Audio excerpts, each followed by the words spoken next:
gusto estar acá, un gusto que me estén acompañando, muchas gracias. Y bueno, a todos ustedes que se siguen sumando a esta iniciativa, a este desafío. El objetivo ahora de esta tercera parte de esta mañana es seguir profundizando sobre las competencias de los operadores sociales, las competencias de aquellas personas que trabajan como operadores sociales, ¿verdad? Con la juventud, con la adolescencia. Y la idea es poder presentar a quienes nos están acompañando, que van a estar dejándonos sus reflexiones a partir de lo que se estuvo conversando ayer y hoy, con el aporte de Nina. Entonces, les paso a contar quiénes son los que nos acompañan. Diego Silva Valerio es magíster en Psicología y Educación de Facultad de Psicología de UDELAR, educador social con 20 años de experiencia en el área referidas al sistema de protección y sistema penal juvenil. En el 2016 publicó Pedagogía y Criminalización, cartografías socioeducativas con adolescentes, editado en abril de este año por la Universidad Abierta de Cataluña en la colección de manuales de pedagogía contemporáneas. Patricio Barriga, de Chile, nació en Concepción, ciudad del sur de Chile, cuenta con 50 años de edad. Me pusieron así, cuenta con 50 años de edad. ¿Qué? Ahora vamos a pasar a ese tema, ¿quiere? Bueno. Increíble, bien. Es de profesión psicólogo, es coach ontológico, con un magíster en gerencias y políticas públicas. Es de una hija de 17 y de un hijo de 16 años, lindas edades, otro logro. Lindo. Y desde joven se motivó primero por las temáticas relacionadas con el cambio y la justicia social. Muy lindo. Seguimos. Desde el 2015 a la fecha asesora el proceso de rediseño de la estrategia de acogimientos de aldeas infantiles SOS Ecuador. En 2016 aporta el diseño de las competencias de comunicación para la plataforma digital ECOS, expandiendo competencias para la inclusión juvenil. Proyecto Marco Regional es el que estamos hoy presentando, ¿verdad? Muchas gracias. Ignacio Servino es de Argentina, es economista por Facultad de Ciencias Económicas de la Universidad de Buenos Aires, es máster en Administración y Políticas Públicas por la Universidad de San Andrés y tiene una amplia trayectoria en el área social y el sector privado. Actualmente se desempeña como coordinador del proyecto de la esquina al trabajo digno, acompañando a jóvenes en el Bajo Buglione, en el conurbano norte de la provincia de Buenos Aires. Es además asesor de organizaciones de pacientes oncológicos en temas de incidencia pública.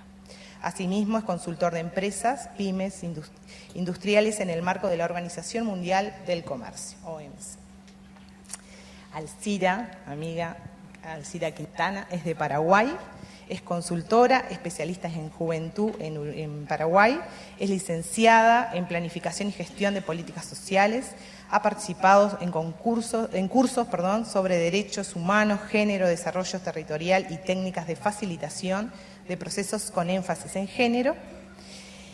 En el ámbito de juventud, desde la Secretaría Nacional de Juventud de Paraguay, ha trabajado en procesos de transversalización de juventud con los indicadores de los programas de los diferentes ministerios y secretarías de manera articulada con la Secretaría Técnica de Planificación. A nivel municipal ha participado en la elaboración participativa de estrategias orientadas al fomento de la juventud, políticas locales, fomento de la participación juvenil, fortalecimiento de organizaciones juveniles y con estudiantes universitarios, retorno social de becas. Bueno, muchas gracias, amplia experiencia y trayectoria y sobre todo mucho compromiso con las temáticas de adolescencia y juventud de nuestra región, ¿verdad? Bueno, y ahora la idea que tenemos para plantear es hacer una primera ronda de conversación, sobre algunas reacciones, comentarios que han reflexionado, que tengan ustedes acerca del tema que nos convoca, ¿verdad? Que son las competencias de operadores sociales o las competencias a adquirir por personas que quieran trabajar como operadores sociales de juventud. No sé, empezamos democráticamente o dedocráticamente por Diego. ¿Está prendido esto? No, bien, perfecto. Bueno, buenos días.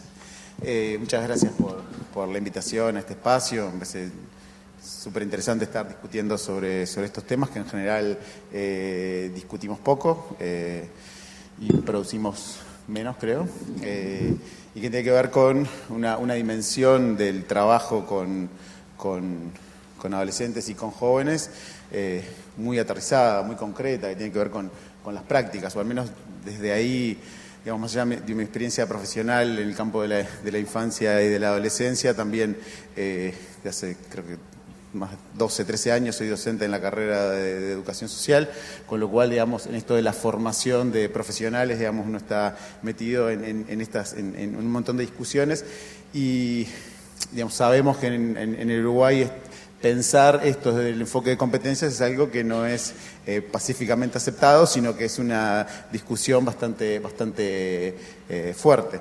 En primer lugar, me parece súper interesante, agradezco la presentación de Nina, fue como muy clara en delimitar de qué hablamos cuando hablamos de competencias. Y me interesaba arrancar un poquito por ahí algunas reacciones.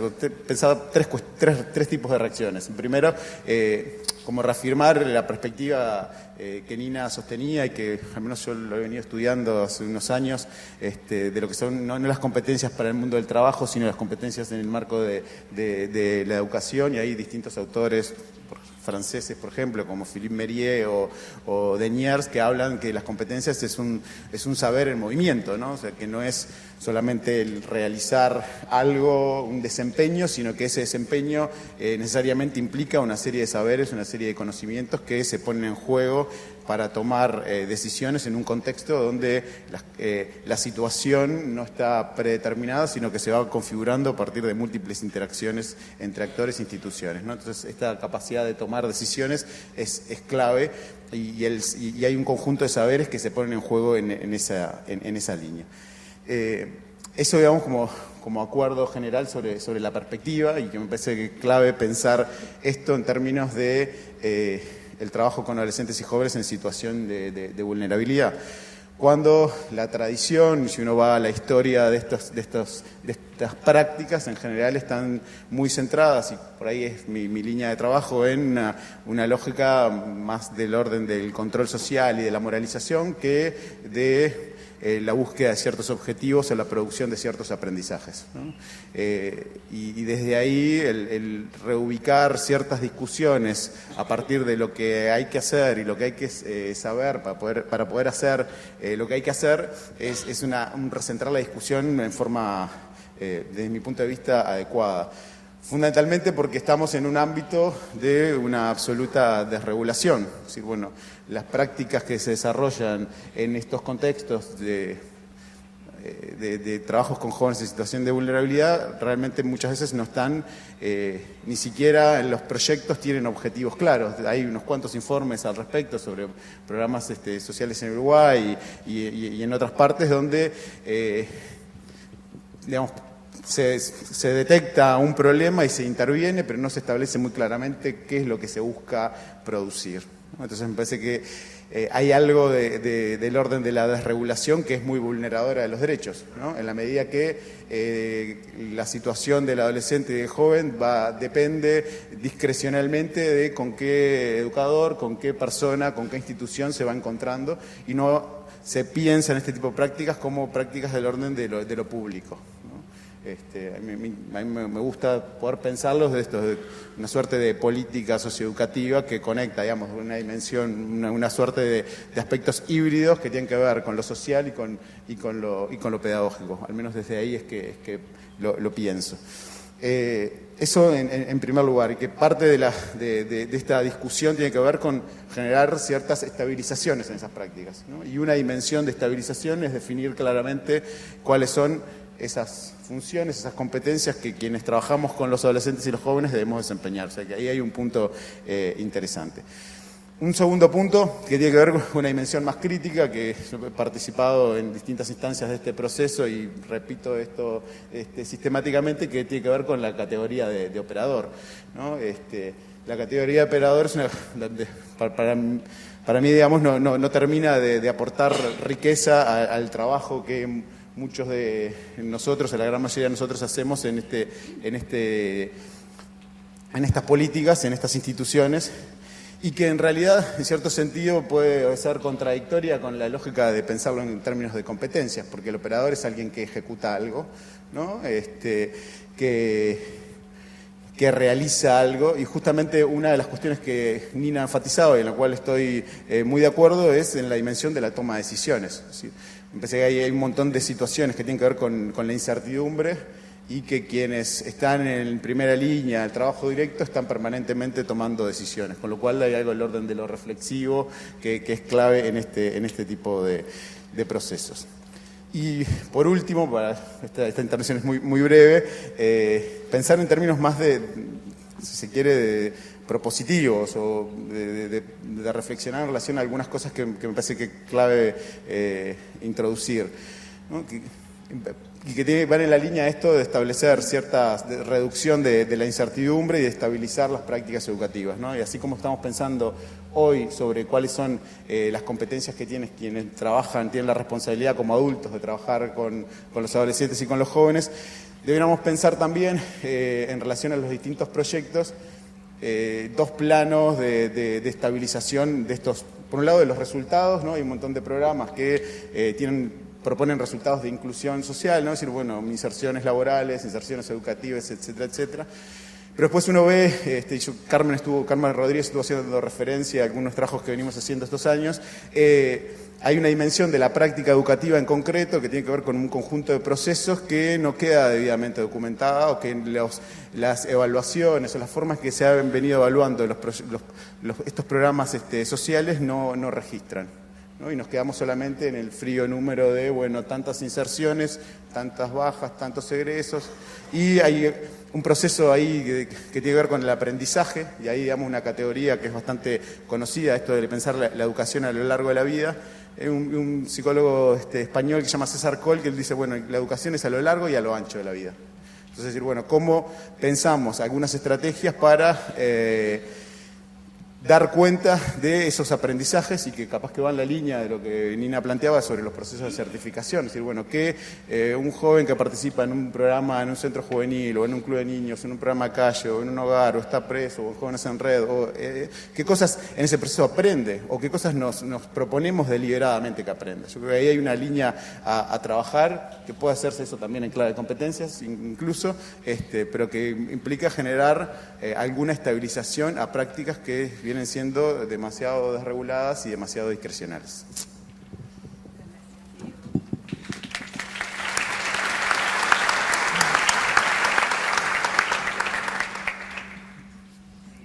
Bueno, ya me presentaron, pero yo quiero saludarles. Es para mí un inmenso honor estar ante tantos trabajadores y trabajadoras del día a día.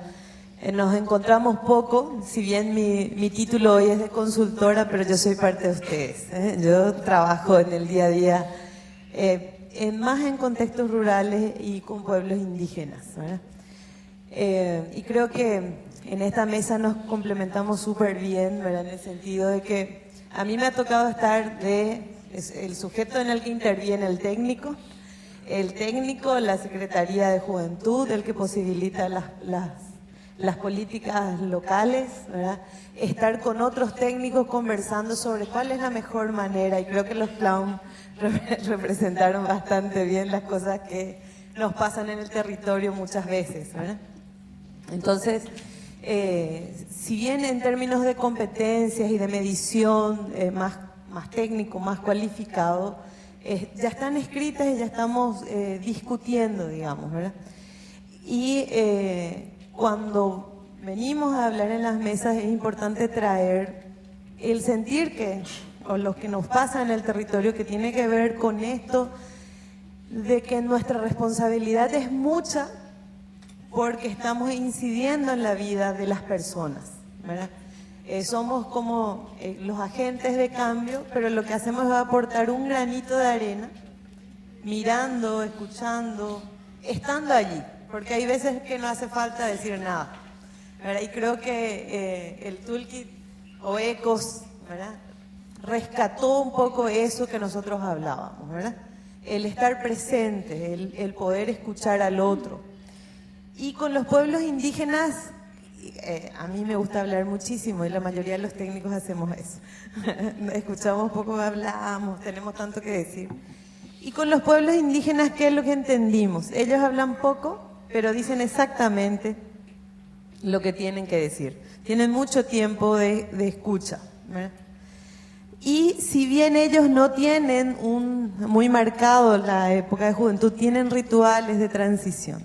Uno puede estar de acuerdo o no, ¿verdad? Pero esos rituales le permiten otras formas de relacionarse, que también a nosotros los latinos, así que nos llaman ellos, ¿verdad? En Paraguay, no solo, yo trabajo solamente con el pueblo Abá Guaraní, y hay otros pueblos que tienen otros rituales, ¿verdad? Entonces, las competencias que tiene que tener esa persona, ese técnico, ese facilitador, y en términos del proyecto, el operador, tienen que adaptarse a donde va, o como dice Maturana, que me gustó mucho, pensar el nicho, ¿verdad? Y que son parte de vos, ¿verdad? Porque uno modifica la mirada, uno modifica la forma de sentir, no solo una misma, sino el otro, ¿verdad? Entonces, poder rescatar y poder compartir eso a través del toolkit me parece súper valioso. Si bien es necesario técnicamente ir midiendo, poder compartir también esas prácticas o esas experiencias que tenemos nosotras y nosotros en el territorio, ¿verdad? Poder decir qué es lo que nos resultó efectivo. Cada ser humano, cada sujeto es distinto, ¿verdad? Y en ese distinto, en ese diferente de cada uno, ayer se hacía énfasis en lo individual, lo colectivo, y en mi práctica profesional es necesario hacer una intervención individual, es necesario hacer el acompañamiento a la persona, pero al hacer ese acompañamiento es parte, conforma un grupo, pero no hay que perder de vista el colectivo. La demanda en las comunidades rurales tienen que ver, y mucho más en los pueblos indígenas, tiene que ver con que este ser humano, educador social, que va a trabajar, se vincule con las familias, que se vincule con la comunidad. De hecho, en los pueblos indígenas no tenés otra opción, ¿verdad? Porque la primera entrada es en la asamblea comunitaria y ahí te aceptan o no para que puedas trabajar con ellos y con ellas, ¿verdad? Entonces, ahí tiene como una mesa de entrada importante, infranqueable. Sin embargo, en las comunidades rurales no es tan clara, pero también necesitas una validación comunitaria para tu entrada, ¿verdad? En el ámbito urbano es distinto y yo casi ya no trabajo en el ámbito urbano, muy poca intervención. Entonces, todo eso que ya vimos y que ya escuchamos, reflejan allí en esos trabajos. Hacemos un abordaje individual, forzamos en muchos casos a que sean parte de un grupo, a que se vean, a que puedan compartir sus tristezas y sus penas, ¿verdad? Y alegrías también, ¿verdad? Y reconstruyen. Nosotros con varios grupos que me tocó compartir, nosotros hablábamos del recreando lazos, ¿sí? Y en el recreando lazos, lo que ese facilitador o el operador social hacía era hacer fácil que nos sintamos cómodos para poder compartir, ¿verdad? Entonces, creo que a mí como no me queda qué decir en términos científicos y técnicos, sino solo compartir con ustedes eso que a nosotros nos permitió trabajar. En Paraguay no tenemos tantas instancias que tengan operadores, como muchos operadores trabajando. Son proyectos, son de alguna ONG, desde la instancia pública son muy pocos, ¿verdad? Nosotros sí tenemos desde los ministerios y secretarías lo que hace la intervención familia por familia, ¿verdad? Entonces, las familias están pidiendo que ese familia por familia, ese técnico que tenga mayores competencias, porque esa familia tiene niños y niñas, adolescentes, jóvenes, ¿verdad? Y que trabaje de manera colectiva, que pueda vincular. Entonces, entre un guía familiar, que es la figura de hoy, se plantea que pase a ser facilitador del proceso comunitario, ¿verdad? Entonces, las competencias generales que hoy hablaba Nina, es difícil medir, pero necesitamos los técnicos que trabajamos en campo tener este lenguaje común en general y luego en particular de acuerdo a la orientación del proyecto. Y lo otro, la otra pata para cerrar, la otra pata que para mí es muy importante es el generar las condiciones adecuadas para que el operador trabaje. ¿Qué quiere decir eso, ¿verdad? Para nosotros, en términos de políticas, y en Paraguay se planteó lo último que decía ahí en mi presentación, que tiene que ver con la transversalidad de juventud. Que todos los ministerios y secretarías puedan leer, mirar y ver cómo abordar, porque las secretarías de juventud no tienen todo el personal técnico ni todo para abordar todos los temas.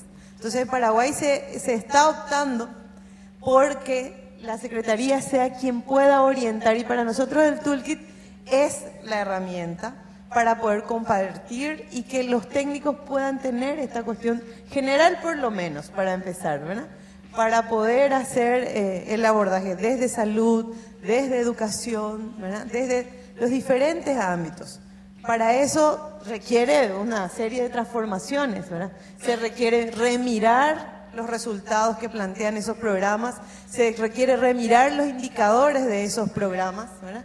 Y se requiere mirar los términos de referencia con los cuales se convoca al técnico que va a atender allá en la unidad de salud familiar, en el puesto más lejano, o en los docentes, los supervisores que admiten docentes que no trabajan realmente con jóvenes, sino dan su clase, ¿verdad? Entonces, es mirar. Y lo otro que viene pensándose, porque no podemos decir que ya tenemos, es que el desarrollo de capacidades no tiene que estar en un solo lado, sino en todas las instancias, en el nivel local, departamental, como para poder sostener y apoyar a los técnicos. Y lo otro es invitar a ese espacio reflexivo, pero que esté programado en esa gestión que ya Nina colocó súper bien claro, ¿verdad?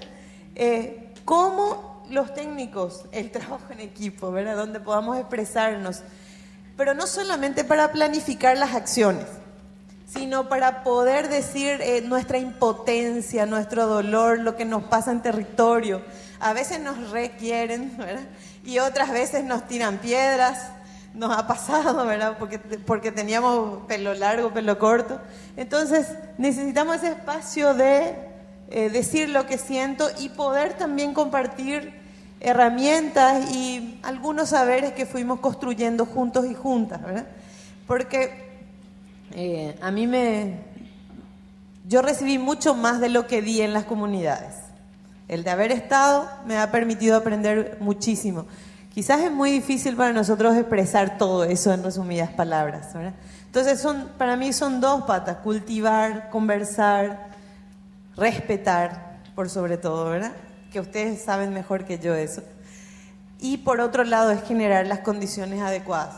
No solamente de conversar, el trabajo en equipo, planificar, sino también las condiciones laborales. Que el salario no tengamos que mendigar, que esté previsto, que nos cuiden, ¿verdad? En términos administrativos. Y eso hay que decirlo, como para que estemos cómodos con el trabajo. Bueno, y por último, ECOS, desde la base, es para mí como el nombre es muy significativo, ¿verdad? Porque vuelve, ¿verdad? Vuelve, como que resuena desde abajo.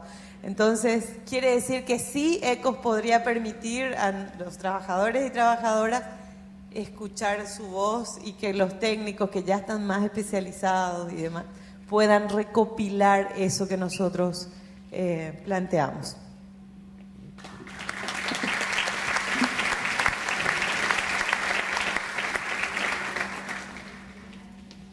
¿Qué tal? Buenos días a todos. Gracias por la oportunidad de estar acá compartiendo. La verdad que se aprende muchísimo.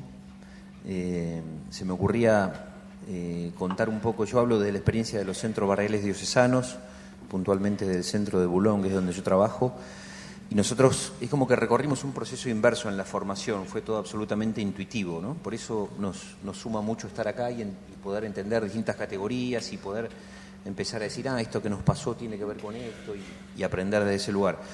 Nosotros hace 5 años, trabajando en un lugar que se llama la Casa del Joven, empezamos a una realidad que me imagino que a todos nos fue pasando en algún momento, que era la casa tiene 4 o 5 chicos por actividad y uno sale al barrio y hay 20 pibes en cada esquina. Entonces decimos, bueno, acá hay algo que estamos haciendo mal.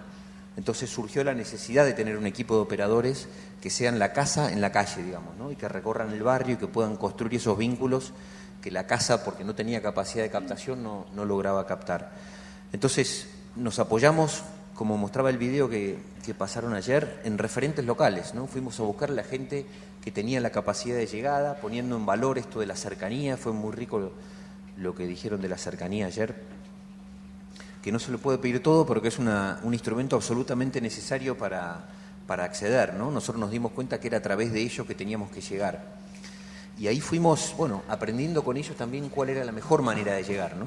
Nosotros decimos, si uno tiene que contar el tipo de intervención que hace, contarle es muy sencillo. Se arrima a la esquina, empieza a tratar de generar una confianza, se acerca al centro, se le acompaña, se le dan ciertas herramientas y trata de insertárselo.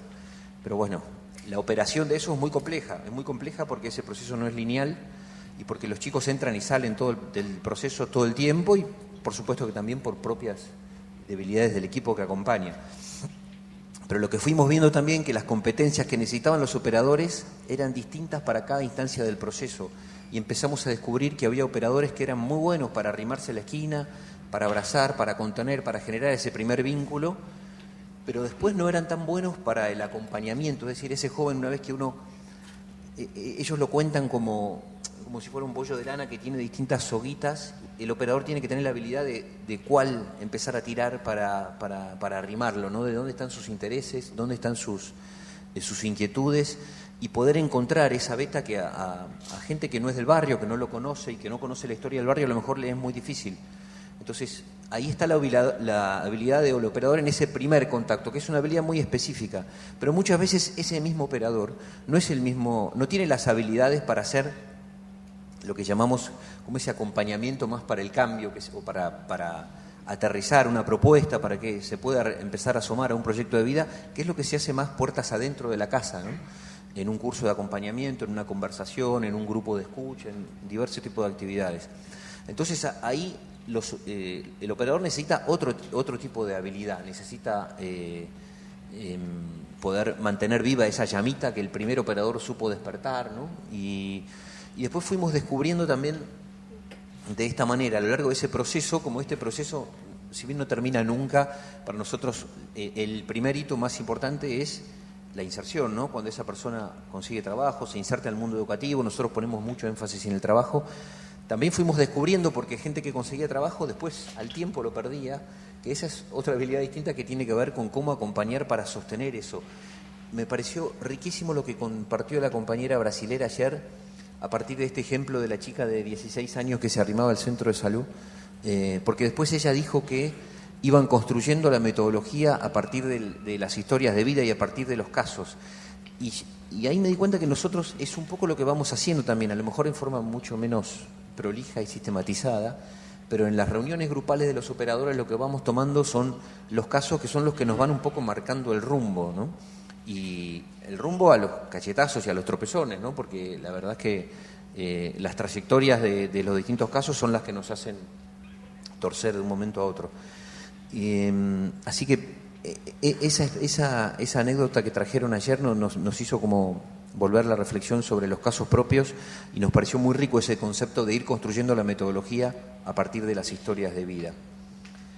Es decir, En nuestra experiencia, los operadores, por supuesto que es absolutamente válida y nos sirve mucho entender esta categorización, sobre todo esta distinción entre las competencias fundamentales y de gestión.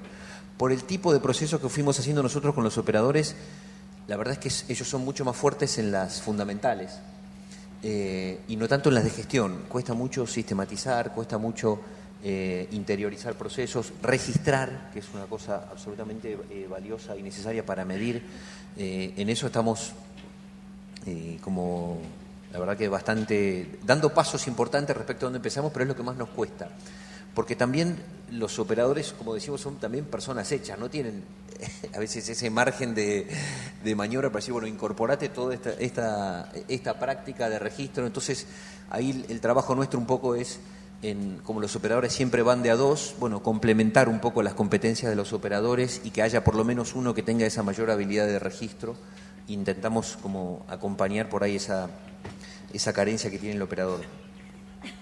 Y finalmente, un comentario respecto a esto de la cercanía, ¿no? Porque la verdad que me hizo pensar eso que dijeron ayer, de no pedirle a la cercanía todo, y me pareció absolutamente válido, porque nosotros para la inserción definitiva nunca es definitiva, para la inserción de los jóvenes y que ellos puedan empezar a dar los primeros pasos en su proyecto de vida, necesitamos de muchísimas cosas que no están ahí, que no están en el barrio.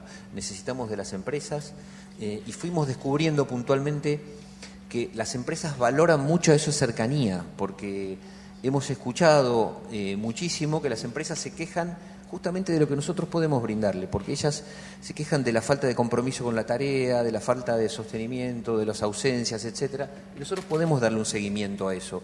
Y en el mismo acompañamiento del joven que está laburando, nosotros podemos, inclusive si el pibe falta, darle respuesta en el día, de ir a un operador vaya a la casa, explicarle qué pasó, y las empresas ponen en valor eso y hacemos como una unión de tres, ¿no? Donde está el joven, que es el centro, está la empresa y está la casa del joven. Entonces la empresa sabe que cuando necesite, si el chico pide adelanto todas las semanas y después a fin de mes se va a quedar sin plata, si pasan esas cosas, la empresa puede hablar con nosotros y eso lo podemos incorporar dentro del acompañamiento del operador, ¿no? En ese sentido, algunos operadores, muchas de esas habilidades las fueron desarrollando sobre la práctica, porque ellos lo único que tenían era la cercanía, ¿no?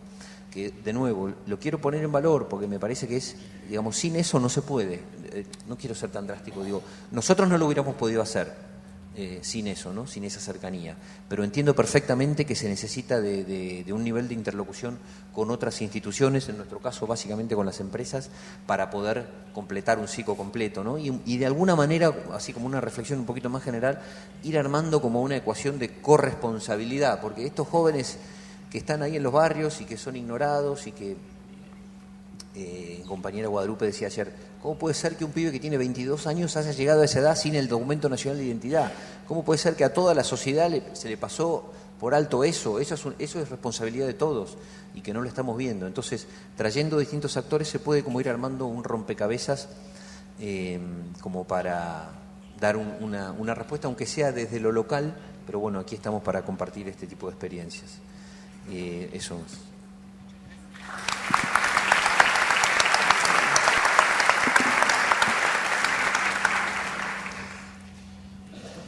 Sí. Bueno, muy buenos días y también muchas gracias por la invitación de Gurises Unidos del BID. Es un placer venir a Montevideo, ¿eh? Es muy agradable en sí mismo. Como es poco el tiempo, quiero decir unas cosas así un poco a lo bruto y me perdonan, luego lo conversamos, pero quiero retomar algunas cosas que me parecen relevantes. Por ejemplo, creo que el trabajo que hacen los operadores, las operadoras, es un tipo de trabajo que interpela la coherencia personal de cada uno de ustedes.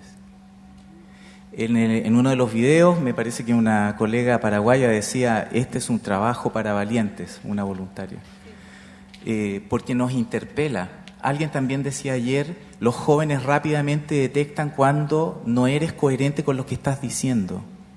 Entonces, y si a eso le agregamos que el ser que somos es el que produce los resultados que tenemos, o dicho De otra forma, la vida que tenemos es el resultado de la coherencia de nuestra propia forma de ser, que se ha ido construyendo durante nuestra historia.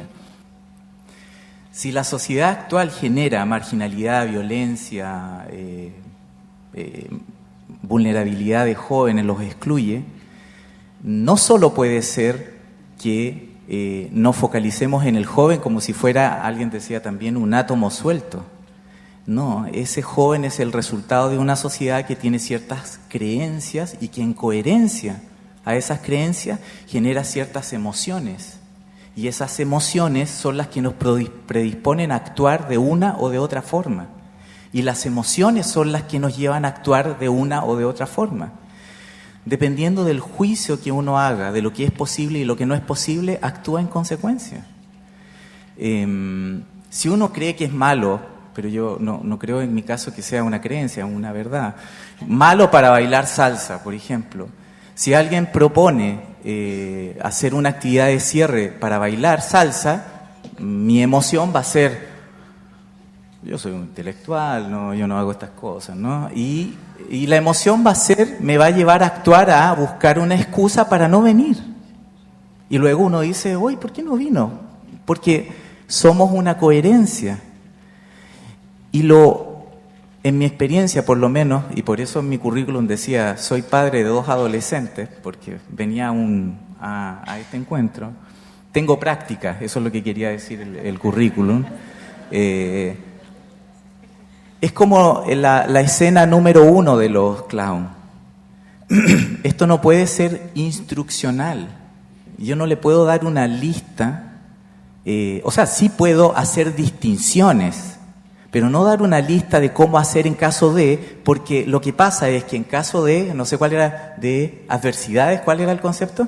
Y salía esa musiquita, cada uno hace lo que hace en coherencia a sus creencias. Por lo tanto, es súper relevante que esto sea encarnado, incorporado, que quiere decir, lo tengo en el cuerpo. Es decir, en lugar de debatir, converso. Son 2 cosas muy distintas. El diálogo y la conversación tienen orígenes etimológicos distintos. Y la etimología lo que señala es la historia de ese concepto. No es que el concepto revele algo, es la historia de ese concepto. Y dialogar quiere decir hablar a través de las razones. Y estamos acostumbrados a decir, tienes la razón. Y tener la razón quiere decir, yo gané, tú perdiste. ¿Y a quién le gusta someterse? ¿A quién le gusta perder? No me voy a meter en ese tema, pero ¿a quién le gusta someterse? A nadie le gusta ser sometido, a nadie le gusta que le den órdenes. Distinto es conversar, por eso hablamos tanto del escuchar. El conversar es, te escucho, pero ¿por qué te escucho? Te escucho para que emerja el mundo que tú eres, para ver en dónde yo coincido. Entonces, en lugar de dialogar, lo que nosotros hacemos es conversar, y no es para tener la razón, no es para decirle a los jóvenes cómo tienen que hacerlo, es para que ellos descubran cómo lo pueden hacer, y eso se hace a través de escuchar, y el joven, cuando yo le digo algo, verá si aquello le hace o no le hace sentido, y como en el caso del tarrito, de los clowns, la acción es lo preeminente. Lo más importante acá es actuar y revisar si esa acción me ayudó a tener los resultados que yo tenía. Y uno dice, pero eso es evidente, claro. Tomamos nuestro celular, le apretamos un botoncito, no se prende. ¿Y qué hacemos a continuación? Le damos con más ánimo, ¿no? O sea, la acción y el resultado son 2 cosas diferentes y sin embargo, para nosotros es lo mismo. Por eso no es trivial la creencia en la que yo vivo, la creencia que yo encarno. Si yo creo que es posible el cambio, entonces veré cambios posibles. Si yo creo que nada es posible de cambiar, entonces yo tendré pena por la pobre vida que tienen los demás. Y seré coherente conmigo mismo y yo diré, no, yo soy así, perdónenme, yo soy así. O viviré en un mundo en donde sí es posible cambiar a través de aprender. En lugar de decir, esto es difícil, que es como tener la pretensión de que estoy describiendo con el lenguaje cómo son las cosas en sí, que es la metafísica toda, ¿no es cierto? Y nuestro sentido común, en lugar de decir, es difícil, puedo decir, esto no sé cómo hacerlo. Y uno dice, pero es un juego de palabras, son dos paradigmas distintos. Difícil es algo que yo no puedo cambiar, algo que yo no sé, lo puedo aprender, y eso me mueve a la acción. Entonces, no sé si lo dije, lo voy a volver a decir, quería decir que, así como decía Gandhi, sé tú el cambio que quieres ver. Si nosotros queremos jóvenes que se desarrollan, que creen en la vida, que participan, necesitamos un operador que crea y encarne eso, y ese operador tiene que ser parte de un equipo que encarna también eso. Tiene que haber una coherencia. Yo no puedo, si en mi equipo tengo un jefe o jefa, dictador, que me da instrucciones, ¿cómo voy a salir yo a negociar con la comunidad si no sé cómo hacerlo? No tengo esa experiencia. En mi equipo se dan instrucciones, entonces yo voy a salir a darle instrucciones al joven. Entonces tiene que haber una coherencia entre el equipo, que es un nicho, el operador, y podemos hacer esa extrapolación hasta llegar a la sociedad toda. La institución tiene que ser coherente con esos valores, con la práctica de ser democrático, de escuchar, de negociar, de escucharse. Pero si no lo es, hay una incoherencia y seguramente lo que va a resultar va a ser más de lo mismo y no vamos a poder aportar a acompañar ningún proceso de cambio. Entonces, este trabajo los interpela a ustedes. Por lo tanto, si uno dice, ¿qué es lo que hay que hacer para que los operadores sean cada vez mejores? Primero, todos estamos acá, los equipos, las instituciones y de ahí a la política, la sociedad, el gobierno, todos estamos metidos en esto para saber cuáles son las creencias que tenemos. Y segundo, mientras mejores personas, es decir, mientras más coherente sea cada uno de ustedes con su propio ser, con su propio existir, mejor trabajo van a hacer. Así que aquí hay una oportunidad súper bonita de, mientras mejores operadores ustedes sean, mejores personas deben ser. Por lo tanto, al lado de las instituciones debieran haber lugares para reflexionar, para meditar, para cuidarnos los unos a los otros y para decir lo que no me gusta y lo que me gusta y tener distinciones para hacer este trabajo. Lo más importante es tener distinciones. En lo humano, como tenemos lenguaje, el lenguaje generativo, y lo generativo quiere decir que a través de distinciones podemos generar distintas capacidades de acción. Eso.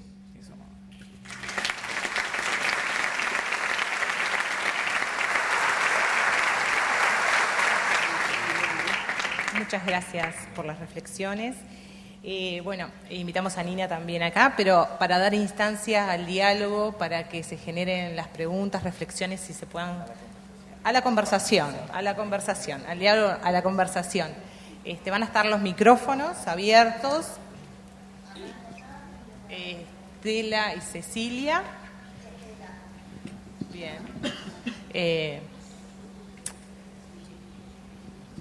¿Cómo estamos? ¿Bien?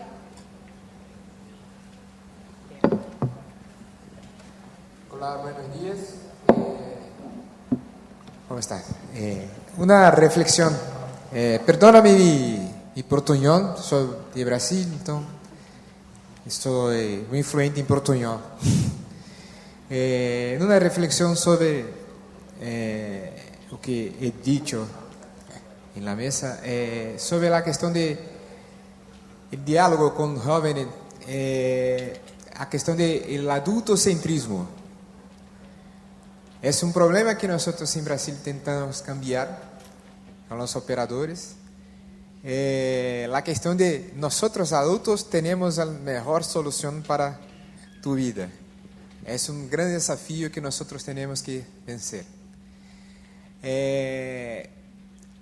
En nuestro programa en Brasil, tentamos cambiar eso desde la formación inicial de los técnicos, porque es casi cultural tener un abordaje con el joven mirando de nuestro punto de vista, por nuestras experiencias, y tenemos una gran dificultad de ter uma relação próxima por causa desse problema. Eu queria compartilhar com vosotros quais são as alternativas que temos, inclusive para as competências que foram ditas aqui. Quais poderiam ser as alternativas de formação, de capacitação para que os operadores e os técnicos tenham este cambio de pensamento?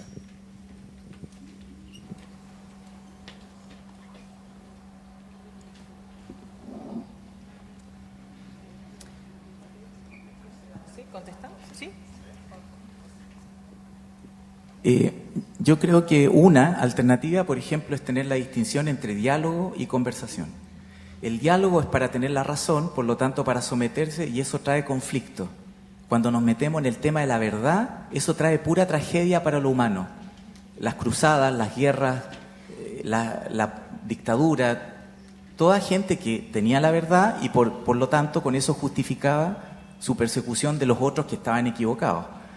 En cambio, conversar es para convivir, para coordinarnos. Mira, quiero decir una cosita así, a ver si me enganchan. El lenguaje, ¿para qué es el lenguaje humano?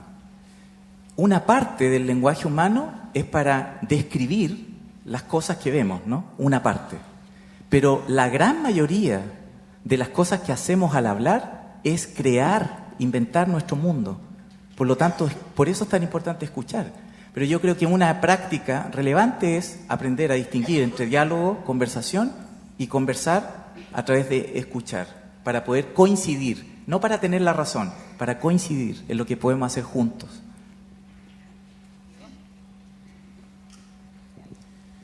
No, me parece interesante el apunte que vos traes en relación a la dimensión como adultocéntrica y que tiene en realidad que ver con la dimensión de los derechos. Y en realidad escuchando un poco, escuchándolos a ustedes, me recordaba una expresión de un pedagogo catalán que se llama Jorge La Rosa, y él dice, bueno, los rostros de Herodes en la actualidad son muy diversos, ¿no? O sea, Herodes, el asesino de niños, digamos, ya actualmente puede tener expresiones más democráticas, ¿no?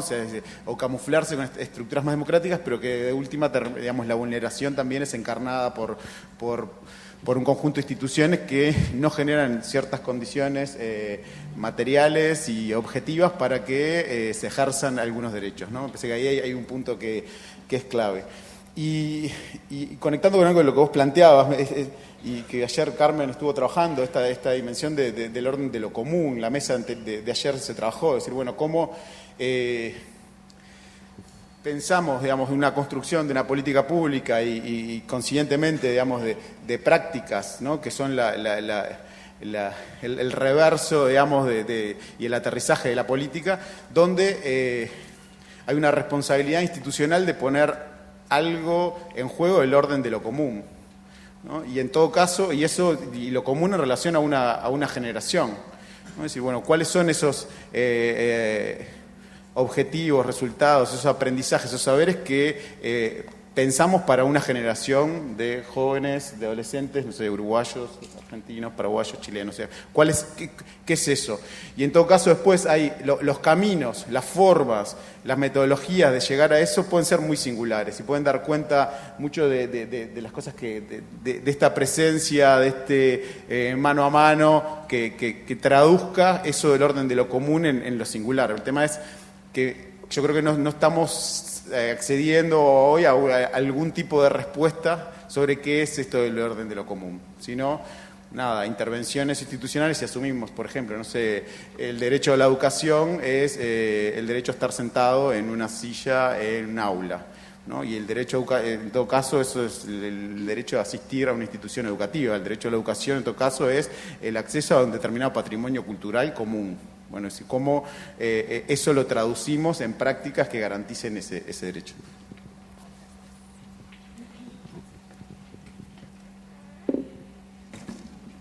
¿Más preguntas? ¿Alguna otra que surja?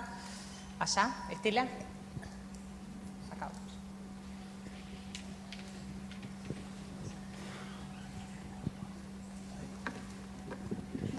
Hola, buenos días. Más que una pregunta, una reflexión o digamos algunas prácticas que de repente en algunos lugares siguen faltando.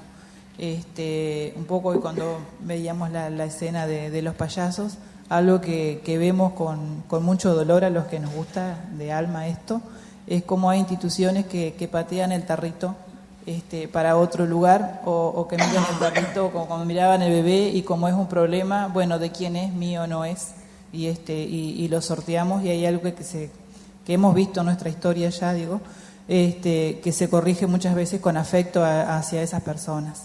Y por otro lado, digo, rescato lo positivo de todos estos programas, porque bueno, yo, por ejemplo, este año empecé con compromiso educativo, pero lo he seguido muy de cerca con la compañera acá que estaba hasta el año pasado, y veo, bueno, cómo chiquilines a través de tránsito educativo llegan a bachillerato, y con compromiso educativo en bachillerato podemos seguir apoyándolo, y hoy en esta trayectoria hemos visto chiquilines que si no fuera por este tipo de programas, de repente seguirían en la calle, y hoy los vemos estudiando docencia, por ejemplo, o inspirándose, decimos, que a través de becas y de otros sistemas que existen pueden hacer otra carrera, otra profesión, y los vemos insertos en un mundo laboral.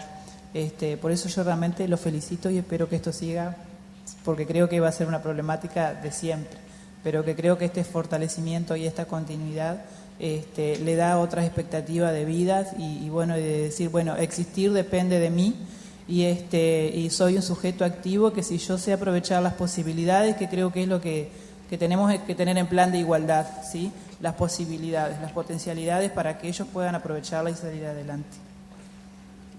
Muchas gracias.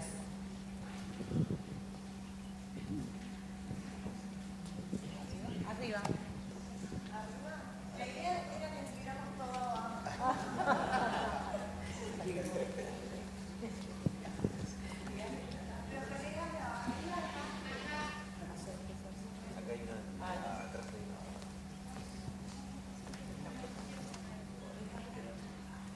Sí, que va. Luciana.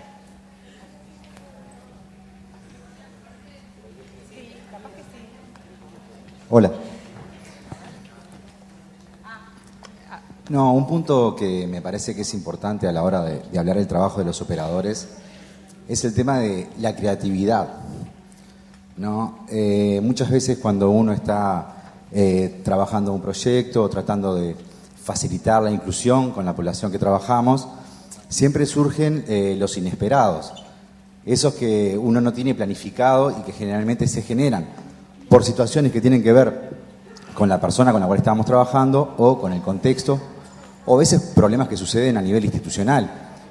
Y muchas veces el operador aplica esa creatividad a la hora de buscar soluciones cuando el camino que tenía planificado o se entorpece o cambia el plan, y bueno, y tratar de buscar un plan B. Yo llegué más tarde y no sé si se habló del tema de la creatividad, pero me parece que es fundamental a la hora de que esté presente en el operador a la hora del trabajo, pensando siempre en las circunstancias de lo que puede ocurrir.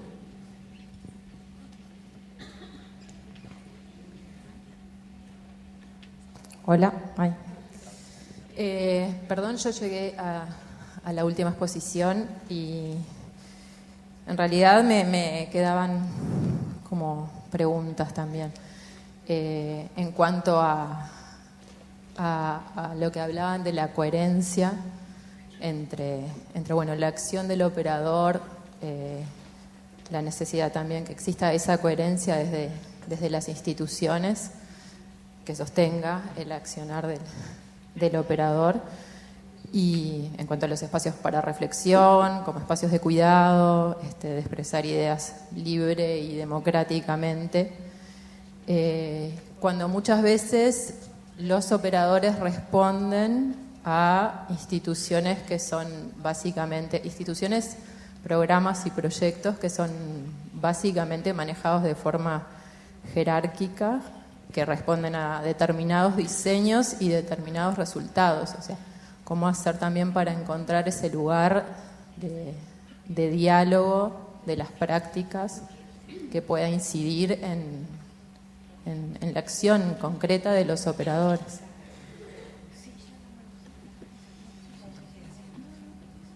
Gracias, Luciana.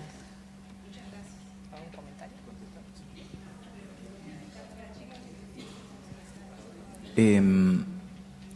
Bueno, primero yo creo que es algo que se considera invisible. Se considera que formar parte de un proyecto es como objetivo, como independiente de las opciones y las preferencias de quienes financian y dirigen ese proyecto. Por lo menos lo que yo observo es que está directamente relacionado, es parte del resultado. Yo le comentaba alguna vez a mi colega del BID, de la Pati Jara, que siempre que nosotros llegábamos a algún ministerio a trabajar para diseñar alguna metodología, nosotros damos por supuesto de que ese equipo del ministerio, primero, trabaja en equipo, primer supuesto.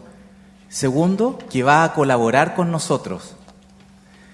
Y nuestra experiencia dice que no se trabaja en equipo, que hay pugnas internas y la colaboración es de algunos y de otros no. Entonces, si no metemos en la ecuación las competencias que también deben tener los equipos,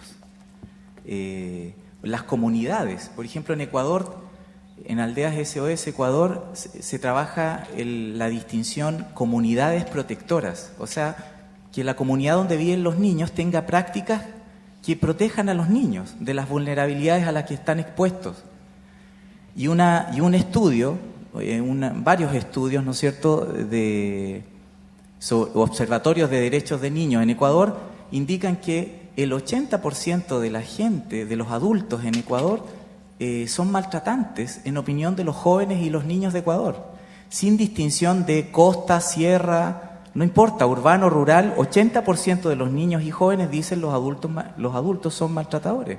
Entonces, si no nos hacemos cargo de también incluir a los equipos para que sean coherentes, a las comunidades para que sean coherentes, podemos tener éxito con un joven, pero se puede diluir muy rápido. Creo que genera más sustentabilidad hacernos cargo de ser coherentes con aquello que declaramos, que consideramos que es positivo para la sociedad, ya sea lo democrático, la comunicación, el cómo se hace la comunicación.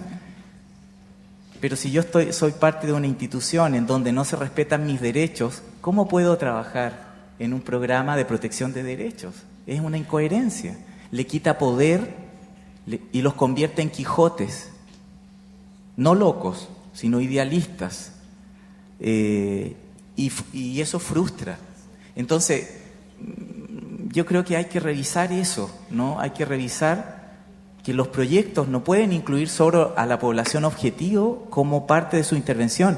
Tiene que, como decía Amayr Tassen, no es suficiente entregar los recursos, tienes que habilitar a los usuarios para que puedan acceder a esos recursos. Tenemos que estar incluidos acá.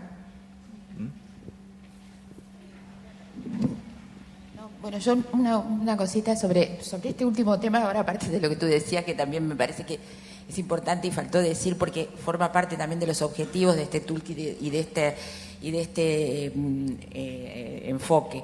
Y es que si bien está focalizado en el desarrollo de las competencias de los operadores, la idea es que este desarrollo tenga un impacto en los equipos y que redunde en un desarrollo de competencias colectivas de alguna manera. Del equipo de trabajo en su conjunto, el operador solo puede poco, por no decir casi nada, y en general no trabaja aisladamente, sino que trabaja con otros. Entonces, es fundamental poder pensar cómo estas capacidades que se generan, que este tránsito que va haciendo el operador puede tener su correlato en el desarrollo de una mirada compartida y de capacidades de actuación del conjunto del equipo.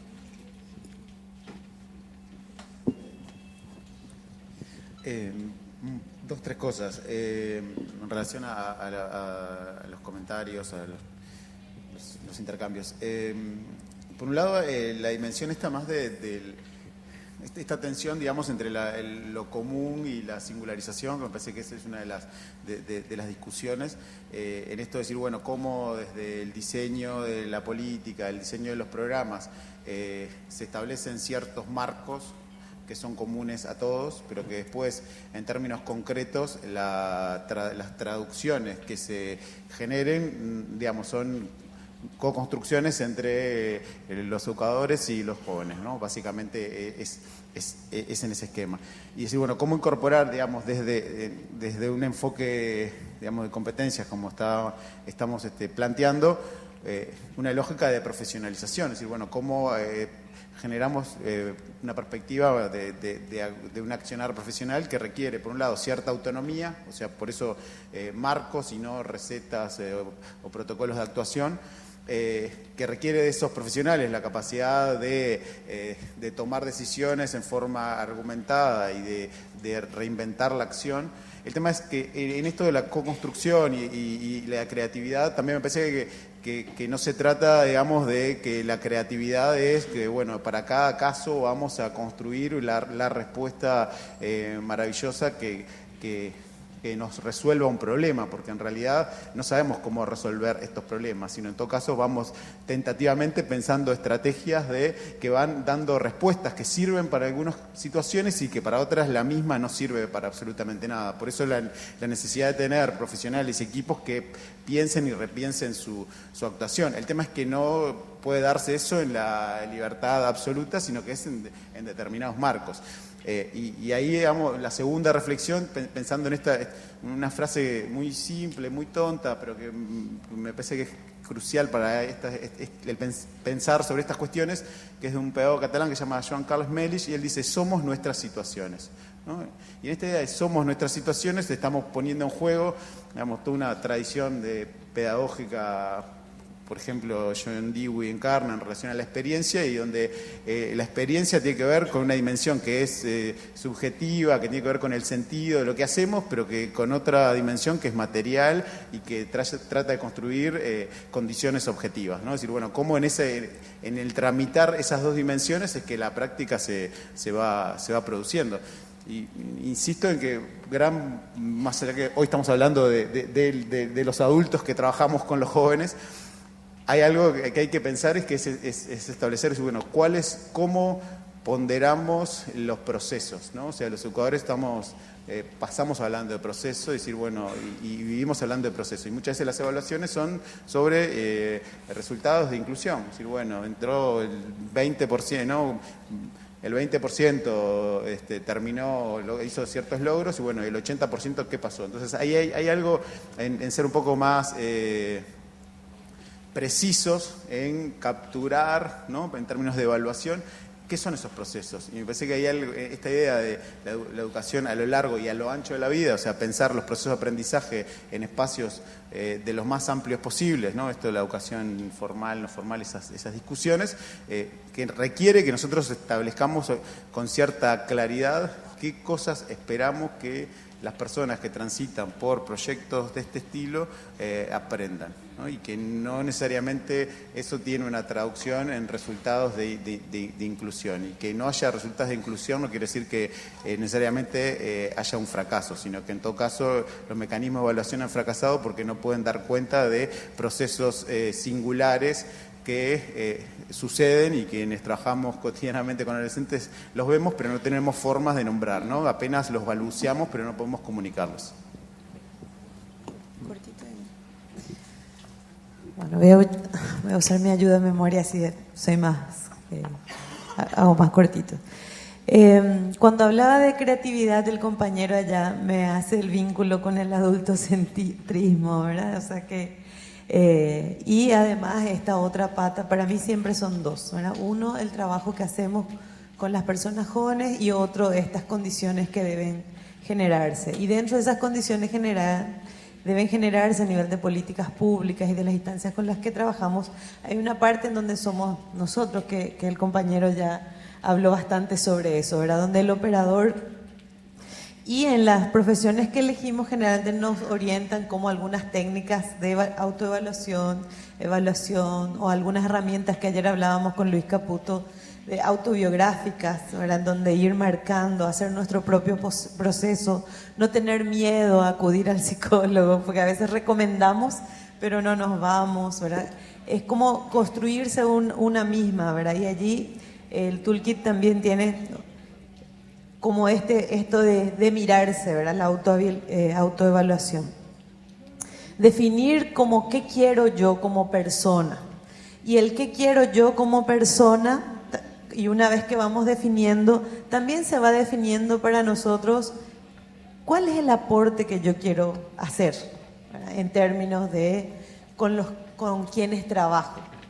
Algunos técnicos son todólogos y trabajan con diferentes sectores y otros sí son así como más específicos. Pero se requiere de ambos, porque cuando nos toca trabajar en una comunidad y hacer el vínculo, bueno, necesitamos conocimientos generales y necesitamos algunas especificidades de acuerdo a las situaciones que van surgiendo, ¿verdad? Entonces, definiendo el qué aporte quiero dar, que no es sencillo, ni para el técnico ni para el joven, ¿verdad? Y los técnicos que estamos trabajando también somos madres, somos parejas, somos miles de cosas a la vez. Tenemos una vida compleja, ¿verdad? Y como madres generalmente a nuestros hijos le decimos que debe, no hacemos esta conversación, o hacemos, pero cuando las papas queman, bajamos línea, ¿verdad? Y eso mismo transportamos a veces a las comunidades. Dialogamos, construimos, pero estamos buscando cómo bajar línea, ¿verdad? Cuando es individual. Y por otro lado, cuando ya es una organización comunitaria o cuando es una organización donde hay líderes y lideresas juveniles, los adultos de otras organizaciones, estamos buscando cómo, mira, Humberto es un líder, le vamos a invitar. Lo convertimos en vedette y va desligándose de su grupo de referencia, ¿verdad? No le miramos en el lugar donde está, no propiciamos un espacio de fortalecimiento, aunque ese sea nuestro objetivo. Entonces, para mí es mirar esas cosas. Y cuando nos vemos tentados a bajar línea y no construir con ellos, porque nadie, ¿cómo se dice? No es que ellos no sepan nada, lo saben, ¿verdad? Pero necesitan conversar con alguienes. Entonces, para mí la figura de facilitadores hace fácil el proceso y apoya la construcción, que en términos de ECOS es el operador social, ¿verdad? Y la creatividad, muchos de nosotros queremos que los jóvenes sean creativos, que hagan cosas, pero nosotros ni siquiera sabemos jugar. Y damos las instrucciones, como decía el compañero. Ahora, a mí me tocó, porque trabajando tanto tiempo en juventud, yo dije, yo lo que tengo que es trabajar con educación inicial. ¿Verdad? Con primera infancia es donde yo tengo que trabajar, ¿verdad? Y trabajamos lo que es educación por el arte. ¿Qué encontramos? Docentes parvularias que no sabían jugar, que no se atrevían a ponerse a hacer, cuando hagamos el bote, ¿verdad? El bote en el suelo y remágica te hace. No querían ensuciarse, ellas no estaban dispuestas a jugar. O sea, su cuerpo rechazaba eso, pero sí para decirle, bueno, hagan aquello. Entonces, estar en territorio y trabajar implica esas cosas, ¿verdad? Implica hacer, implica pintar, implica bailar, ¿verdad? Implica un montón de cosas. En la comunidad indígena, para ser incluida, uno tiene que participar del ritual como aprendiz, ¿verdad? Entonces en Paraguay es el yerokú, y el yerokú de acuerdo a los pasos que marcan. Y ahí te van evaluando, ¿verdad? Si vas a poder tocarle, ¿verdad? Si vas a poder ver. Porque una de las cosas fundamentales es el te veo, ¿verdad? Te veo y me ves en la comunidad indígena. Y para mí eso, si vienes en ese pueblo indígena, creo que con todos los compañeros técnicos que me encontré en la vida, por lo menos en Paraguay, tienen esa habilidad, ese primero, como decía el compañero, ¿verdad? El que logra que vaya. por supuesto que necesitamos el registro y demás. Entonces, creo que tiene que ver con esto que hablaba, ¿verdad? La creatividad tiene que desarrollarse. Podemos aprender y trabajarnos como para no estar bajando en línea todo el tiempo, como si supiéramos todo, ¿verdad? Como yo tengo 42 años, me da la impresión que yo ya viví eso y no dejo que hagan su propia experiencia. Entonces, ahí en este conversar, a ver si voy mejorando el lenguaje, en este conversar, el diario vivir del técnico es corriendo, ¿verdad? A veces si miramos el día, no sé si hay tiempo para esa reflexión, ese diálogo, pero tiene que ser parte de la planificación como para que suceda, ¿verdad? Muchas gracias, Alcira. Tenemos una o dos preguntas más y ya estamos, ¿no? Allá. Hola, soy Marta de la Secretaría de Infancia, Adolescencia y Juventud de la Intendencia de Montevideo y quería compartir algunas cuestiones que me quedaron resonando entre lo que se planteó ayer y lo que se ha venido planteando hoy en la mañana. Una de ellas es cómo hacer el link, el vínculo entre el planteo que se hacía ayer al inicio de la mañana, entre el sentir, la capacidad de abrazar, de cuidar. Creo que no se usó mucho la palabra, pero nosotros lo usamos también mucho por acá. Entre eso y el planteo que se hace hoy, en este enfoque de la definición de las competencias laborales de los operadores sociales, cuando muchas de esas competencias están definidas desde el saber hacer y no necesariamente desde el sentir. Nos cuesta mucho incluir las competencias vinculadas al sentir, al ponerse en el lugar del otro como competencia cuando desarrollamos el trabajo con adolescentes y con jóvenes. Eso es una primera cuestión que me quedó resonando. Y ayer Sandra Leopold colocaba la necesidad de profundizar en la conceptualización sobre algo que se nos ha impuesto en los últimos años, por lo menos acá en Uruguay, que tiene que ver con esto de los programas de cercanías y los programas de proximidad. Y ahí también a mí me genera la duda de, bueno, ¿por qué se nos ha ido imponiendo y por qué aceptamos esta categoría de operadores sociales cuando la mayoría de los que operamos las políticas sociales y programas sociales, tanto de nivel nacional como departamental, somos profesionales, somos trabajadores sociales, psicólogos, antropólogos, tenemos formación profesional que no debe, yo creo que esto es una alerta que tenemos que tener, no debe dejarnos en un lugar de operar. Nosotros somos profesionales y tenemos que incidir en la capacidad del diseño, de la formulación de las políticas sociales. Y desde el trabajo operativo de campo, donde sí se operan las políticas sociales, devolver hacia los niveles más macro cuestiones que a veces desde el diseño no se visualizan. O si se visualizan, no se le da la importancia que pueda tener. En relación a eso también, otra reflexión es que hay como, yo creo que en el diseño de las políticas, en el nivel de la formulación, sí se da el adultocentrismo. Sin embargo, si vemos, y creo que cualquiera de nosotros lo ha visto, quienes operan y encarnan la política social, los programas de distinto tipo en el territorio, son la mayoría jóvenes recién egresados o estudiantes avanzados, que son tan jóvenes como los otros jóvenes para los cuales van dedicadas esos programas sociales. Con lo que quiero decir con esto es que, y no hablo por mí, porque en lo personal ya no estoy dentro de ese rango etario, pero lo que sí quiero como poner en evidencia es que muchos de estos operadores sociales son tan vulnerables o tienen otras vulnerabilidades, igual que los jóvenes que son los destinatarios de estos programas. Muchos de estos operadores cobran salarios que no son dignos, trabajan y desarrollan competencias por los cuales la traducción salarial y las condiciones materiales de trabajo no responden a esos requerimientos. Y me parece que a veces damos la discusión de las competencias profesionales y laborales que hay que tener en un marco en el que no se ubica en la realidad institucional y en la realidad salarial, que por lo menos en este país es lo que tenemos. Esas reflexiones me parece que está bueno que las pongamos sobre la mesa.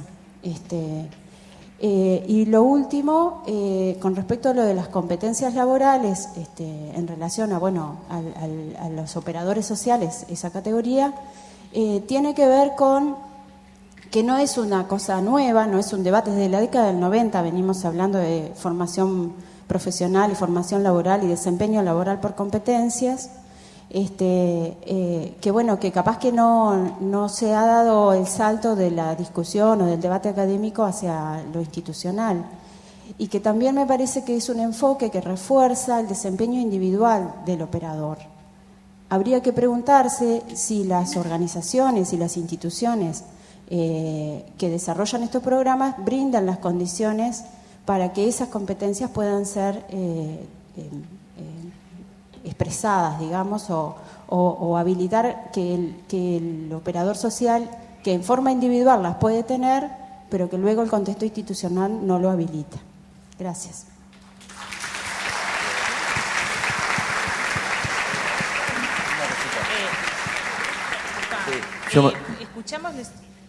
Escuchamos una intervención más y hacemos un pequeño síntesis, porque ya estamos llegando al tiempo y acá nos están marcando línea de que ya estamos.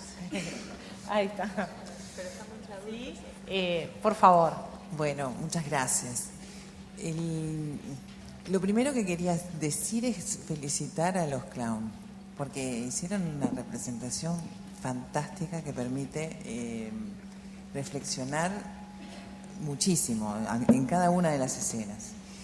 Y la segunda cuestión es vincular eso con una especie de bomba que quedó ahí puesta, porque a mí me parece que tenemos que esta discusión, no sé si es conversación, diálogo, esta discusión que tenemos ahora, este tema, lo podemos mirar desde casos concretos. A partir de una investigación que se hizo con el BID, con entrevistas a muchísimos operadores de programa, una de las cosas que sale con mucha frecuencia de la reflexión de sus propias prácticas es esto que decía Diego de, bueno, todo lo que pasa en el proceso de intervención que no son resultados que el programa pretende, ¿no? Una de esas cosas intangibles, que los chiquilines cambien su capacidad de comunicarse, un repertorio conductual distinto, una vinculación diferente, etcétera. Y una de las cosas que surge con mucha sistematicidad o muy sistemáticamente cuando hablamos de programas de altísima vulnerabilidad es que capaz que se pasan todo un año para lograr que el chiquilín se saque el sombrero, ¿no? El tema del gorro es una cosa central. Entonces, bueno, eso no lo mide ningún indicador, pero es el logro que consiguieron, desplegando casi todas las competencias que ponían Ani ahí. Ahora, a mí me gustaría reflexionar lo siguiente. Sacarse el gorro implica dejar de ser. ¿Sí? No conversé nada con ese chiquilín. No dejé que ese chiquilín creara su proyecto con gorro, que fuera lo que él es fuera de los espacios del programa, que tiene que estar con gorro, como está todo el resto de los chiquilines con los que se vincula. ¿Por qué es importante ese logro? ¿Por qué es muy importante ese logro? Porque el chiquilín no puede ir al liceo con gorro. Porque el chiquilín tiene que sacarse el gorro en el liceo y es lo que yo pretendo que el chiquilín haga. Y no puedo dejar que el chiquilín decida no ir al liceo, no ir a trabajar y... ¿Me explico lo que estoy diciendo? Entonces, ¿dónde estamos reflexionando? La cuestión está romántica de construyamos un diálogo para que sea, Bueno, ¿tenemos toda libertad de ser lo que queramos ser en cualquier lado? Bueno, capaz que me estoy saliendo del tema, pero me parece que es lo que enfrentamos cotidianamente. Yo lo que no puedo hacer es el nexo entre el discurso hiperromántico, la práctica cotidiana y los objetivos de los programas. No sé si me entienden. Gracias. Gracias. Bueno, les voy a pedir que los comentarios, la conversación, continuar, que seamos lo más sintéticos posible. Sobre la primera parte de la Ahí intervención va. anterior nomás, porque lo otro era más local. A mí, estoy de acuerdo, me parece que algunas de las competencias fundamentales sí incluían esa empatía y otras palabras que están dando vuelta ahí, pero coincido en que me parece importante como seguir trabajando eso, y que es difícil, pues son todos conceptos abstractos, y de lo que se trata es de algo bien concreto, que es tener la capacidad de ir y generar la confianza. Pero sí me parece que hay que darle una vuelta de tuerca a esa parte de las competencias fundamentales. Bueno, yo al inicio mencionaba que era importante, a la compañera ya, cuidar al cuidador o al que trabaja, y que las condiciones laborales son claves e importantes, ¿verdad? Con respecto a la cuestión romántica de dejar ser, yo estoy súper de acuerdo en que esa parte es necesaria. Es necesaria discutiendo también, porque no podemos ir trabajando acá y no generar las condiciones. Y dentro de generar las condiciones, ese liceo, esa escuela también tiene que mirar cuál es la realidad hoy de las personas jóvenes. Cómo se visten, cómo se sienten cómodos. O sea, no podemos ir operando, trabajando solamente en esta línea sin generar estas condiciones y articular con las instituciones formales, ¿verdad? Entonces, las instituciones formales, o sea, si nosotros solamente trabajamos en territorio con jóvenes y los servicios públicos no están disponibles, no están adecuados a lo que ese joven necesita hoy, que es muy distinto a cuando yo era joven, ¿verdad? Es absolutamente distinto. Entonces, si mientras el primero, el operador que conoce y trabaja con jóvenes, tiene que haber un equipo de gestión que trabaje lo demás. Por eso nosotros planteamos, y con mucha seguridad, y por suerte tuvimos éxito, no sabemos si vamos a lograr al final esto que soñamos, es que cuando se habla de transversalidad de juventud, en el sistema de salud tiene que haber personas que sepan cómo abordar. Y en el sistema educativo también, ¿verdad? Tienen que modificar sus prácticas. También tienen que saber llegar, ¿verdad? Tienen que saber abrir el espacio. Y eso también se estimula, eso también se incide, ¿verdad? Entonces creo que una de las cuestiones que hay que trabajar muchísimo para acompañar el trabajo del operador es la articulación sectorial, intersectorial, ¿verdad? Para poder garantizar la vida, que pueda desarrollarse y que pueda ser feliz, ¿verdad? Eso. Sí, solo comentar que el conjunto de competencias que están listadas ahí están descritas pragmáticamente. Es decir, son para que quien las lea las ponga en práctica y evalúe si le sirve o no. Si no le sirve, la tiene que dejar y buscar otra. La propuesta o lo que hay ahí es que son un conjunto de prácticas que han mostrado servir, ser útiles. Entonces, pero es una evaluación de ustedes, es un enfoque pragmático. No hay una descripción ahí buscando ser, no está describiendo la esencia de la verdad de nada, sino que es la observación de aquello que pareciera que a otros, en contextos semejantes, les ha servido. Y ustedes son los jueces finales, los que dicen, sí, ¿sabes qué? Esta me sirvió, no, esta no me sirvió. Así están propuestas. Y lo otro, creo que efectivamente este tipo de trabajo y muchos otros, ¿no? lo que buscan es, primero, hacerse cargo, creo yo, de el ser humano es un ser que necesita que lo que hace tenga sentido. No le basta con estar vivo. No nos basta con comer y tener donde dormir. Nuestra vida tiene que tener sentido. Y por lo tanto, aquello del gorro, por ejemplo, claro, si yo estoy parado desde esta es la verdad y así son las cosas, te impongo el gorro. La conversación lo que invita es a reflexionar, y reflexionar entendida como soltar las certidumbres para encontrarle sentido a eso o no. Pero efectivamente las escuelas, los colegios están llenos de normas y a veces se nos olvida el sentido de eso. Eso hay que constantemente actualizarlo. Entonces, primero, somos seres que necesitamos que nuestro actuar tenga sentido y eso se construye a través de una conversación. Lo otro, dicho así, la otra crisis que tenemos son las crisis de las relaciones.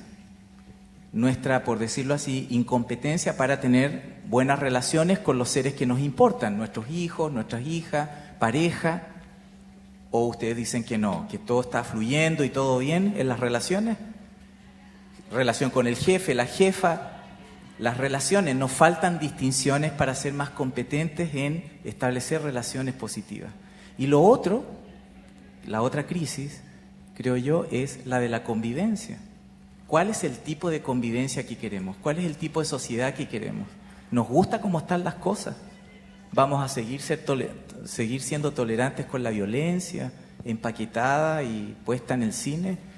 ¿O queremos otro tipo de sociedad que invite a otro tipo de convivir, otra manera de vivir con los otros? Yo muy brevemente, porque me están acá cero tiempo, pero con respecto a lo que se dijo allá en el fondo, yo estoy totalmente de acuerdo en el sentido de que el saber no basta para ser competente. Y creo que lo intenté decirlo al final de la presentación, es decir, desarrollar los saberes, las capacidades es importante, es fundamental, pero con eso solo no basta, hay que ponerlo en juego, y para ponerlo en juego tienen que haber ciertas condiciones del contexto que lo habiliten, que lo estimulen, que lo habiliten. Es necesario, sí, que las instituciones cuiden a sus operadores, a sus educadores sociales, que estimulen estos procesos de aprendizaje y que los acompañen, porque si no, se queda en el proceso individual y no tiene ningún impacto ni ninguna repercusión sobre los jóvenes, que es donde en definitiva deben tenerlo, ¿no? 70 segundos. Tres cosas. Uno, en relación a lo que planteaba Marta, creo, atrás. Yo comparto casi todo su análisis, excepto la parte de que en el territorio operamos. Yo creo que tampoco no operamos en el territorio, porque si no estamos en la misma lógica de la que nos quejamos, en la que estamos operacionalizando con las personas. Yo creo que hay algo ahí en la co-construcción que es necesario hacer. Y que en realidad esta discusión, digamos, tratando de comprender, digamos, el sentido de usar el concepto de operador, en realidad elude ciertas discusiones sobre las profesiones, diría Bourdieu, cierta pelea y puja por los campos profesionales y por los puestos de trabajo. O sea, creo que hay una discusión que no está enterrada y no la estamos dando. En segundo lugar, dos cosas de lo que planteaba Verónica, ¿no? Por un lado está la dimensión más del amor y ¿no? Y el abrazo, el apapacho, que me sale poco eso, o en todo caso la forma que me interesa pensarlo o que trato de pensarlo es en esta cuestión hasta más, digamos, todo el planteo de los griegos en relación al amor y a la educación, ¿no? En todo caso, el amor tiene que ver por el amor al saber, ¿no? Y algo ahí en términos de o a la cultura o a la transmisión de la cultura. Yo creo que ahí hay una cuestión. Y por otro lado, esta idea de que desde la pedagogía se ha enunciado de distintas formas, ¿no? Por un lado, esto que decía, esta frase "somos nuestras situaciones", ahí Melich habla tomando la categoría de Jasper de la situación límite, ¿no? Y muchas veces nosotros nos enfrentamos a situaciones límites en nuestro trabajo, y él dice, bueno, hay también una situación imaginada, es decir, bueno, y la situación imaginada también tiene que ver con cierto proyecto de transformación que cualquier práctica educativa tiene, y lo podemos traducir en categorías como la del inédito viable que plantea Paulo Freire o el concepto de antidestino que plantea Violeta Núñez. Esta cosa de decir, bueno, la educación no trabaja para regodearse en lo que está, sino para producir un cambio de una situación distinta. Y después, en relación a esto de lo del gorro, me parece que seguro, estas políticas tradicionalmente lo que hicieron fue esto, ponerse la gorra, más que sacarse, ponerse la gorra y operar con una lógica de moralización y de control social. Entonces, el sacarnos la gorra capaz que es una operación que deberíamos hacer nosotros para, digamos, abdicar de lo moral y el control social y poner en juego algo del mundo simbólico de la cultura y algo de la materialidad de acceso a los bienes que cualquier ciudadano en la actualidad debe de ir a poder acceder. Bueno, muchas gracias a todos, muchas gracias a cada uno de ustedes.